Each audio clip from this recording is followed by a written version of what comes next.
le germe peut jouer un rôle fondamental dans la proposition d'idées, de solutions, et de par le regroupement d'éminentes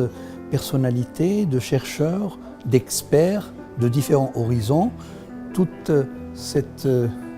gamme de personnalités pourrait indéniablement, dans le cadre de cette structure qu'est le germe, constituer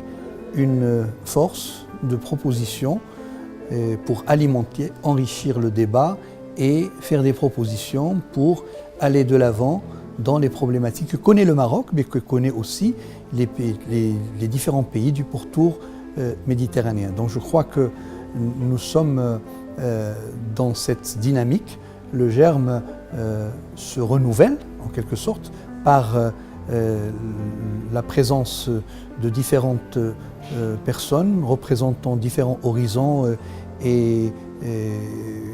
culturels, mais spécialités va permettre justement par ce brassage enrichir le débat,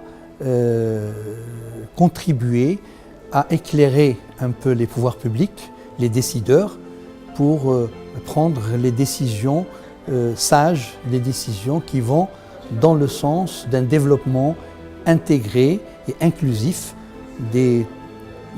pays de la Méditerranée et du pourtour, que ce soit les pays du Sud ou les pays du Nord, et aussi insuffler l'idée que l'intégration des pays Nord et Sud ne doit pas se faire simplement dans un axe vertical, mais elle doit aussi se faire de manière horizontale entre les pays du Sud, parce qu'on ne peut pas attendre que les autres nous aident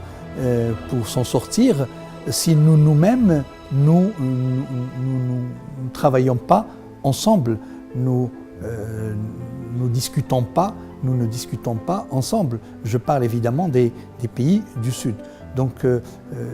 et c'est là le rôle d'une structure comme le germe, qui est une structure regroupant un think tank de scientifiques, d'économistes, de juristes, mais aussi d'hommes d'affaires, de politiciens, et qui, tout ce brassage peut être mis à disposition de la cause méditerranéenne pour que l'on fasse de cette Méditerranée, comme on dit, Mare Nostrum. Et je crois que c'est une occasion pour insister là-dessus, et le germe peut jouer ce rôle catalyseur et comme force de proposition.